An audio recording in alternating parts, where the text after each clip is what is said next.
আজকে কি ন্যাক্কারজনক ঘটনা আপনারা দেখেছেন। সেই মুক্তিযোদ্ধা হুদা সাহেব, তিনি প্রধান নির্বাচন কমিশনার, বিএনপি জামাত জোটের লোকেরা তার বাড়িতে যেয়ে তাকে অপমান করেছে, তার গলায় জুতার মালা পরায় এবং তার বিরুদ্ধে মামলা করে। এটা কোন ধরনের কথা? তার মতো একজন সম্মানজনক মানুষকে কিভাবে অপমানটা করেছে।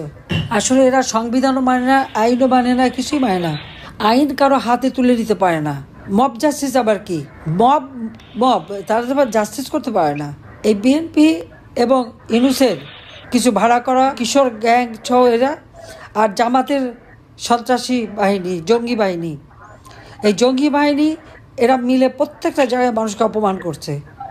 যে কোনো বাড়িতে ঢুকতে পারে, ঘর বাড়ি লুট করতে পারে। কি আপনারা এটা অন্যায় করেছেন বলেই তাদের বাড়ি ঘর লুটপাট করা, তাদেরকে মারা, এমনকি খুন করে আসে। প্রত্যেকটা সংসদ সদস্যের এমপি হোস্টেল প্রতিটি রুম ভেঙেছে, লুটপাট করেছে, বাড়ি বাড়ি লুটপাট করেছে, সংসদ ভবনে ঢুকে সংসদ ভবন ধ্বংস করেছে, 460 পুলিশ স্টেশন পুড়িয়েছে, পা বেঁধে ঝুলিয়েছে। আওয়ামী লীগের নেতা, যুবলীগের নেতা, পুলিশ এদেরকে মেরে মেরে পা বেঁধে ঝুলিয়ে প্রকাশ্যে তারা হত্যা করেছে, প্রকাশ্যে কুপিয়ে কুপিয়ে হত্যা করেছে। মুগ্ধ রাস্তায় কোথা থেকে গুলি এসে লাগলো, স্নাইপার রাইফেল দিয়ে গুলি, এবং প্রত্যেকটা আহতদের একই ধরনের, এবং গুলি হচ্ছে 7.62। এবং এই প্রশ্নটা যখন তার উপদেষ্টা সাকাওয়াত সাহেব উত্থাপন করলেন এবং বললেন এটা তদন্ত করা দরকার, সাথে সাথে তাকে সরিয়ে দিল। কিন্তু যখনই এই 6 জন হত্যাকাণ্ড হয়েছে, সাথে সাথে আমি জুডিশিয়াল এনকোয়ারি কমিটি করে দিয়েছিলাম, উচ্চ আদালতের বিচারক দিয়ে আমি জুডিশিয়াল এনকোয়ারি কমিটি করে দিই, এবং তারা এনকোয়ারি শুরু করে। ইউনূস ক্ষমতা দখল করে সেই এনকোয়ারি বন্ধ করে দিল কেন? সেই প্রশ্নের উত্তর তাকে দিতে হবে। এবং এই এনকোয়ারি সে করতে দেয় নাই বলেই এই হত্যাকাণ্ড ইউনূসেরই, ওই মেটিকুলাস ডিজাইনেরই একটা অংশ। আজকে দোষ দেয় আওয়ামী লীগের উপর, আমাদের উপরে একটার পর একটা মামলা দিয়েই যাচ্ছে। আমি তো মানুষ খুন করিনি, মানুষ হত্যা করে ক্ষমতায় থাকতে চাইনি। আবার আমলে 2009 সাল থেকে অনেক আন্দোলন সংগ্রাম হয়েছে। এমনকি এই ছেলেপেলেরা সেই 24 সালের 7 জুলাই থেকে আন্দোলন করেছে। তখন তো পুলিশ তাদের কিছু বলেনি। 15 জুলাই থেকে তারা যখন পুলিশ হত্যা শুরু করলো, পুলিশকে আক্রমণ করলো, একের পর এক থানা আগুন দিয়ে পোড়ালো। ঢাকা শহরে কতগুলি থানা পুড়িয়েছে, তার ভিতরে পুলিশ সব পুড়ে মারা গেছে। প্রকাশ্য দিবালোকে লাঠি দিয়ে পিটিয়ে পিটিয়ে মানুষ হত্যা করছে। মেট্রো রেল, বিটিভি ভবন থেকে শুরু করে একে একে সব জায়গায় আগুন দিচ্ছে, পোড়াচ্ছে। এটা কিন্তু আমার কথা না, এটাই সমন্বয়করা নিজেই এক একজন দাবি করেছে যে পুলিশ হত্যা আর মেট্রো রেল আগুন না দিলে তাদের বিপ্লব সফল হতো না। কেউ বলেছে বিটিভি ভবনে সে আগুন দিয়েছে, কেউ বলছে বিআরটিসি ভবনে আগুন দিয়েছে, কেউ বলছে সেতু ভবনে আগুন দিয়েছে। সব কিন্তু ওরা স্বীকার করেছে, আপনারা দেখবেন। কিন্তু তারপরেও দেখেন, মামলা কিন্তু আমাদের বিরুদ্ধে। যে আইসিটিতে যুদ্ধ অপরাধীদের বিচার হবে, 73 সালে পার্লামেন্টে যে আইন পাশ হয়েছে, সেইখানে কি করে এই বিচার হয়? একদিকে সিআরপিসি অনুযায়ী মামলা দিয়েছে, হত্যা মামলা, আর অপরদিকে এবং আমার বিরুদ্ধে তো 450 মামলা, এবং আমি যাদের হত্যা করেছি তার মধ্যে কতজন তো জীবন্ত হয়ে ফেরত এসেছে, কিন্তু মামলা কিন্তু রয়ে গেছে। সকলের বিরুদ্ধে হত্যা মামলা। অর্থাৎ আওয়ামী লীগের নেতাকর্মী, ইউনিয়ন, উপজেলা, জেলা, কারো বাড়ি ঘর নেই, আগুন দিয়ে জ্বালিয়ে দেওয়া, ব্যবসা প্রতিষ্ঠান, ইন্ডাস্ট্রি সবই জ্বালিয়ে দিয়েছে। কয়েক লক্ষ শ্রমিক বেকার।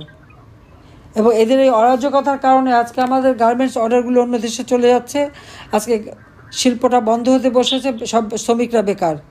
এবং এই শ্রমিকরা ইউনূসের যে কোম্পানি টেলিকম, যে ব্যবসা আমি ইউনূসকে দিয়েছিলাম, ডক্টর ইউনূসকে, গ্রামীণ ব্যাংকে 400 কোটি টাকা আমার সরকার দিয়েছিল, আমি দিয়েছিলাম। কোথায় গেল সে টাকা? অডিট রিপোর্টে কোনো হিসাব পাওয়া যায়নি। কারণ ইউনূস যতদিন ম্যানেজার ছিল, এমডি ছিল, ততদিন কিন্তু অডিট করেনি। গণভবন তো সরকারি, আমরা এক কাপড়ে বেরিয়ে এসেছি, সেটা সমানে লুটপাট এবং আগুন দিয়ে পোড়ানো। আজকে যতগুলি আওয়ামী লীগের নেতাকর্মীকে হত্যা করেছে, আমরা সবাইকে হয়তো পাচ্ছি না। তাদের লাশ গুম করেছে ইউনূস। পুলিশ হত্যা করেছে, তাদের কয়জনের নাম দিয়েছে? মাত্র বলছে 45 জন। কোথায় 45 জন? 3000-এর উপরে পুলিশ মারা গেছে, কিন্তু তাদের কোনো লাশ পাওয়া যায়নি। আনসার আন্দোলন করেছিল, 40 জন আনসারের লাশ পাওয়া যাচ্ছে না, তাদেরকে গুম করে দিয়েছে। গুম, খুন, হামলা, মামলা, এটা তো প্রতিনিয়ত চলছে। গণতন্ত্র ধ্বংস করেছে। অর্থনীতির অবস্থা সম্পূর্ণ করুন। আওয়ামী লীগ ক্ষমতা থাকতে 2024 সালে আমাদের প্রবৃদ্ধি 6.7 ভাগ ছিল। আজকে ইউনূসের বদৌলতে তা 3 ভাগে নেমে এসেছে। 3% আমাদের প্রবৃদ্ধি। মাথাপিছু আয় কমে গেছে। মানুষ বেকারত্বে ঘুরে বেড়াচ্ছে। মানুষের জীবনে নাবিশ্বাস উঠেছে। আইনের শাসন নাই। সমস্ত জঙ্গি সন্ত্রাসীদের ইউনূস ছেড়ে দিয়েছে। হলি আর্টিজান থেকে শুরু করে বিডিআর পুলিশ এবং বিডিআরে আমাদের যারা সেনা অফিসার, তাদেরকে যারা হত্যা করেছিল, 21শে আগস্ট গ্রেনেড হামলায় যারা জড়িত ছিল, এবং অন্যান্য যতগুলি সন্ত্রাসী জঙ্গি ঘটনা ঘটেছে বাংলাদেশে, একটা মাত্র ঘটনা ঘটেছিল। আমি তো কঠোর হস্তে জঙ্গি দমন করেছিলাম। এটাই কি আমার অপরাধ? বাংলাদেশকে জঙ্গি মুক্ত করাটাই কি আমার অপরাধ ছিল? আমি তো মানুষের জীবনে নিরাপত্তা দিয়েছি, শান্তি দিয়েছি। জঙ্গিদের আমি গ্রেপ্তার করেছি, তাদের সাজা দিয়েছি, এবং সেটাই হয়ে গেছে নাকি আমার অপরাধ যে আমি তাদের গুম খুন করেছি? আমি তো কোনো গুম খুন করিনি। গুম খুন তো ইউনূস করে, খালেদা জিয়া করেছে, জিয়াউর রহমান করেছে। সেনাবাহিনীর 556 জন বিমান বাহিনীর অফিসার এবং সৈনিকদের হত্যা করেছে। সেনাবাহিনী নাহলে 2000 সৈনিক এবং মুক্তিযুদ্ধ অফিসার যারা ছিল তাদেরকে জিয়াউর রহমান হত্যা করেছে। কয়জন লাশ পেয়েছে? লাশ তো পায়নি, সবই তো গুম। তাই গুম, খুন, হত্যা মামলা তারাই করে যাচ্ছে। আমি দেশের মানুষের শান্তি দিয়েছি, নিরাপত্তা দিয়েছি, দেশের অর্থনৈতিক উন্নতি দিয়েছি। সারা বিশ্বে বাংলাদেশ তখন উন্নয়নের রোল মডেল। দক্ষিণ এশিয়ায় শক্তিশালী অর্থনৈতিক দেশ হিসেবে 2য় স্থানে বাংলাদেশ ছিল। এশিয়াতে 9ম স্থানে ছিল বাংলাদেশ। সারা বিশ্বে 35তম শক্তিশালী অর্থনৈতিক দেশ বাংলাদেশ। বাংলাদেশের মানুষের জীবনে শান্তি ছিল। মিথ্যা অপপ্রচার চালিয়ে চালিয়ে মেটিকুলাস ডিজাইনের অংশ হিসেবে ইউনূস সেন্টারে বসে প্রায় 40 জন ভাড়া করা লোক আছে, তাদের 5 লাখ 7 লাখ টাকা করে বেতন দেয়। তাদের দিয়ে যত অপপ্রচার তৈরি করা, ছড়ানো, মিডিয়াতে ছড়ানো, এবং 80 জন তার এজেন্ট সারা বাংলাদেশে নিয়োগ দিয়েছে। প্রত্যেকটা মন্ত্রণালয়, প্রত্যেকটা মিডিয়াতে তার এজেন্ট। 3000 সাংবাদিক চাকরি হারিয়েছে, 38 জন জেলে, 8 জনকে হত্যা করেছে, এবং প্রত্যেকের বিরুদ্ধে মিথ্যা মামলা। 13টা প্রাইভেট টেলিভিশন পুড়িয়ে দিয়েছে, বিটিভি সহ। আওয়ামী লীগ আমলে আমরা কি এই ঘটনা ঘটিয়েছি? কখনো তো আমরা ঘটাইনি। কয়জন সাংবাদিকের চাকরি গেছে? কয়জন সাংবাদিক গ্রেপ্তার ছিল না?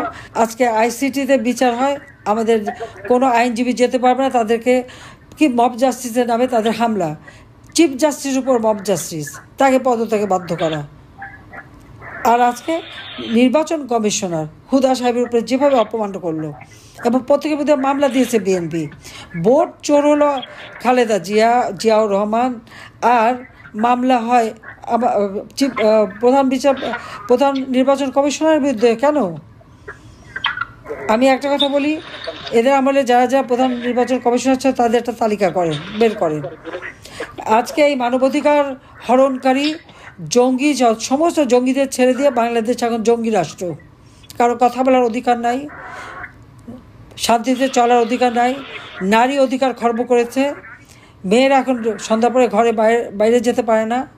একের পর এক প্রশাসনের, সামরিক এবং পুলিশের চাকরি খাচ্ছে, তাদের বিরুদ্ধে মিথ্যা মামলা দিয়ে হয়রানি করছে। এমনকি আমাদের সশস্ত্র বাহিনী আর করিডোর বিক্রি করা, সেই আমাদের সমুদ্র সীমা বিক্রি করা, চিটাগাং পোর্ট বিক্রি করা শুরু করেছে। কাজে দেশের স্বাধীনতা, সার্বভৌমত্ব, গণতন্ত্র, মানবাধিকার একের পর এক লঙ্ঘন করে যাচ্ছে। কাজে এই সুদখোর, খুনি, জঙ্গি ইউনূস, তাদের হাত থেকে দেশকে রক্ষা করবার জন্য সকলকে ঐক্যবদ্ধ হবার জন্য আমি আহ্বান জানাই। কারণ এর হাতে দেশের মানুষের জীবনের নিরাপত্তা নাই। একটা ছোট্ট শিশুর জীবনও নিরাপত্তা নাই।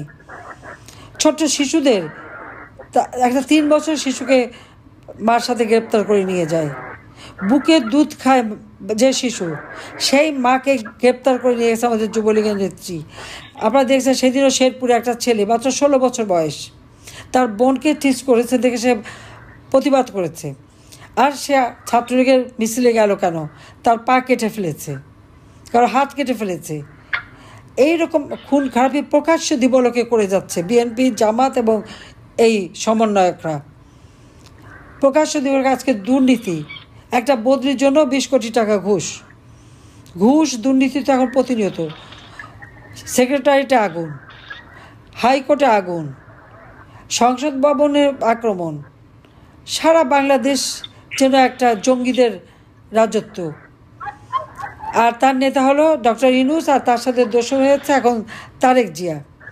15ই আগস্টে জিয়াউর রহমান বঙ্গবন্ধু হত্যার সাথে জড়িত ছিল। 21শে আগস্ট তারেক আর খালেদা জিয়া আমাকে হত্যা করার চেষ্টা করে আইবি রহমান সহ 22 জনকে হত্যা করেছিল। 5ই আগস্ট, 15 জুলাই থেকে এই আগস্ট মাস পর্যন্ত যতগুলি হত্যাকাণ্ড, এই ইউনূসের মেটিকুলাস ডিজাইনের অংশ হিসেবে হত্যাকাণ্ড, আমাকে আর এনাকে হত্যা করতে চেয়েছিল। মাত্র আধা ঘন্টার জন্য আমরা বেঁচে গিয়েছিলাম। কাজে এরা এখন এক হয়েছে, খুনির দল, দুর্নীতিবাদ, জঙ্গিরা এখন এক হয়েছে, বাংলাদেশটাকে ধ্বংস করে দিচ্ছে। এই ধ্বংসের হাত থেকে বাংলাদেশকে বাঁচানোর জন্য সবাইকে ঐক্যবদ্ধ হওয়ার জন্য আমি আহ্বান জানাই। আজকে আমাদের সকলকে, আওয়ামী লীগের অগণিত নেতা কর্মী সমর্থক সবাইকে আজকে এক হতে হবে, সোচ্চার হতে হবে, সকল মুক্তিযোদ্ধাকে এক হতে হবে এবং এই জঙ্গি ইউনূস এবং তার দোসরদের হাত থেকে বাংলাদেশকে রক্ষা করে বাংলাদেশের মানুষের জীবনের শান্তি নিরাপত্তা ফিরিয়ে আনতে হবে। এটাই আমার আহ্বান। যারা অভিনন্দন জানায়। আর আওয়ামী লীগকে তারা ধ্বংস করবে, আওয়ামী লীগ শেষ করবে। আওয়ামী লীগ কোনো উড়ে আসা জুড়ে পার্টি না। আওয়ামী লীগ মাটি মানুষের দ্বারা গঠিত। আওয়ামী লীগ বারবার আঘাত এসেছে, যতবার আঘাত আসে আরও শক্তিশালী হয়ে আওয়ামী লীগ ফিরে আসে। ইনশাল্লাহ আরও শক্তিশালী হয়ে আওয়ামী লীগ ফিরে আসবে এবং জনগণের সেবা করে জনগণের জীবনের শান্তি, নিরাপত্তা, গণতান্ত্রিক অধিকার, মানবাধিকার সুরক্ষিত করবে। একমাত্র আওয়ামী লীগের হাতে মানবাধিকার সুরক্ষিত, গণতন্ত্র সুরক্ষিত, অর্থনৈতিক মুক্তি আওয়ামী লীগ দিতে পারে। উন্নয়নশীল দেশের মর্যাদা পেয়েছি, এই উন্নয়নশীল দেশকেই আমরা উন্নত সমৃদ্ধ দেশ করব 2041 সালের মধ্যে স্মার্ট বাংলাদেশ গড়ে তুলে ইনশাল্লাহ। খোদা হাফেজ। জয় বাংলা, জয় বঙ্গবন্ধু। বাংলাদেশ চিরজীবী হোক।